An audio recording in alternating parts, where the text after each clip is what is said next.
చంద్రబాబు నాయుడు చూసాం మహానాడులో ఏం మాట్లాడంటే ఆయన ఎప్పుడు చూడు ఆయన నోటి నుంచి హైదరాబాదు సైబర్ సిటీ నేనే నిర్మించాను, తర్వాత హైటెక్ సిటీ నేనే కట్టించాను, నేనే దగ్గరుండి ఇటుగా పెట్టి నేనే కట్టించాను అని చెప్తూ ఉంటాడు.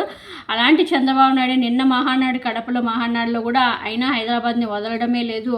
అక్కడ కూడా నేనే ఏదో హైటెక్ సిటీ నేనే తెలంగాణ ఈరోజు ఆదాయం రావడానికి కూడా నా కష్టమే అన్నట్టు పెద్ద బడాయి మాటలు మాట్లాడడం కూడా చూసాము. దానికి ఆ మాటలకి తెలంగాణ మాజీ మంత్రి జగదీశ్వర్ రెడ్డి కూడా చాలామంది తెలంగాణ వాళ్ళు కూడా నవ తెలంగాణ ఏదో పేపర్ కూడా చాలా స్ట్రాంగ్గానే కౌంటర్ ఇచ్చింది చంద్రబాబు నాయుడికి.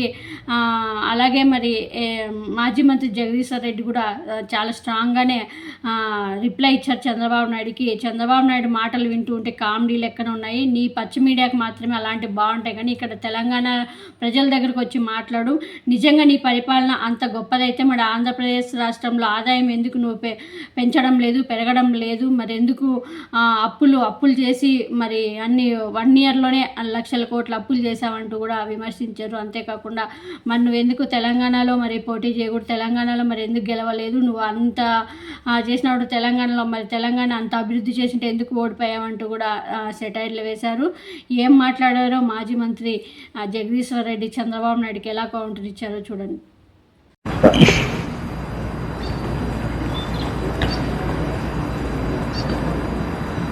ఈ మధ్యన మళ్ళీ చంద్రబాబు నాయుడు గారి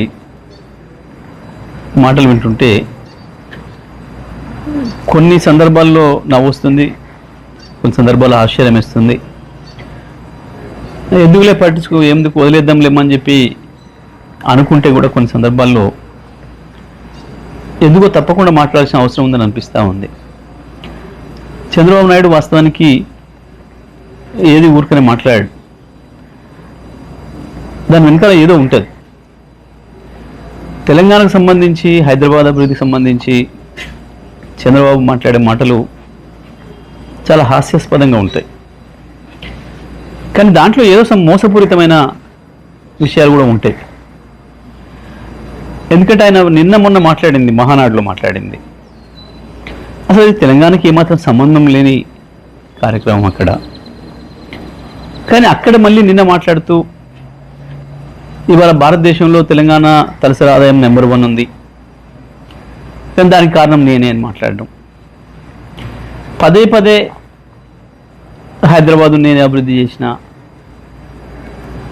సరే ఇవి చెత్త మాటలు లేని కొట్టేద్దామని అనిపిస్తుంది, కానీ ఒక అబద్ధాన్ని 100 సార్లు చెప్తే నిజమని నమ్ముతారు అని ఏదైతే మనం గోబెల్స్ సిద్ధాంతం గురించి మాట్లాడుకుంటున్నామో, గోబెల్స్ కూడా సిగ్గుపడే పద్ధతిలో ఉంటాయి చంద్రబాబు నాయుడు గారి పనులు, మాటలు. వాస్తవానికి చంద్రబాబు నాయుడు గారు సమైక్య ఆంధ్రప్రదేశ్లో పరిపాలన చేసిండ్రు. వారు మొత్తం కలిపి చేసింది 9 సంవత్సరాలు. 2004తోనే చంద్రబాబు నాయుడు గారి చరిత్ర ముగిసిపోయింది. సరే, వారంటే సీనియర్ నాయకుడిగా గౌరవం ఉంటుంది, అది వేరే విషయం. కానీ మాట్లాడే మాటలు విన్నప్పుడు మాత్రం చాలా చిరెత్తుకొస్తుంది. వీళ్ళు తెలంగాణ వాదులు వాళ్ళదైన పద్ధతుల్లో వాళ్ళు స్పందిస్తున్నారు సోషల్ మీడియాలో. మిత్రులు నిజమే, కొన్నిసార్లు వాళ్ళు పెడుతున్న పదాలు, వాళ్ళు వాడుతున్న పదాలు చూస్తే కూడా కొంచెం బాధ అనిపిస్తుంది, అంత హార్ష్గా ఎందుకు మాట్లాడుతున్నారు మా వాళ్ళు అని. కానీ మీలాంటి వాళ్ళకు అదే సరైందేమో అనే భావన వచ్చేటట్లు ఉంది మీ ప్రవర్తన. ఎందుకంటే 2004లో మీరు దిగిపోయిన నాటికి సమైక్య ఆంధ్రప్రదేశ్ది తలసరి ఆదాయం 25,900, 26,000 లోపు. ఇక ఆ తర్వాత మీకు పరిపాలన సంబంధం లేదు. 2014లో మీరు ఆంధ్రప్రదేశ్ని 5 సంవత్సరాలు పరిపాలించారు. కేసీఆర్ గారు తెలంగాణ పరిపాలించాడు 2014 నుంచి 23 వరకు. మొత్తం భారతదేశంలో ఏ రాష్ట్రంలో రానటువంటి ఒక అభివృద్ధి ఒక్క తెలంగాణ రాష్ట్రంలోనే వచ్చింది. ఈ రంగం ఆ రంగం అని కాదు, ప్రతి రంగంలో అభివృద్ధిలో ఆకాశంలో దూసుకుపోయింది తెలంగాణ. 5 సంవత్సరాలు మీరు అక్కడ పనిచేసిండ్రు ఆంధ్రప్రదేశ్ ప్రత్యేక ఆంధ్రప్రదేశ్ ముఖ్యమంత్రిగా. అక్కడ పెరిగలే ఆ పద్ధతుల్లో తలసరి ఆదాయం.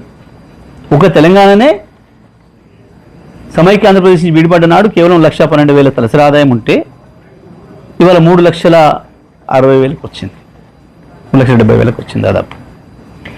ఇవాళకి కూడా నీ ఆంధ్రప్రదేశ్ తలసరి ఆదాయం 2.5 లక్షలే. చంద్రబాబు నాయుడు గారు దీనికి సమాధానం చెప్పాలి. మీరు నిజంగా మీ పరిపాలన అంత గొప్పదే అయితే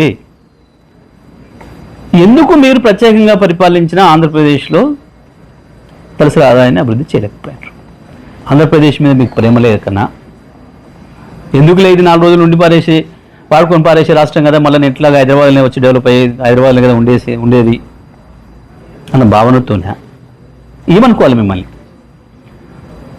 భారతదేశంలో మిగతా ఏ రాష్ట్రంలో కూడా మోడీ గారి డబుల్ ఇంజన్ రాష్ట్రాలు 25 ఏళ్ళుగా మోడీ గారి పరిపాలనలో ఉన్న గుజరాత్తో సహా, ఉత్తరప్రదేశ్, మధ్యప్రదేశ్, రాజస్థాన్తో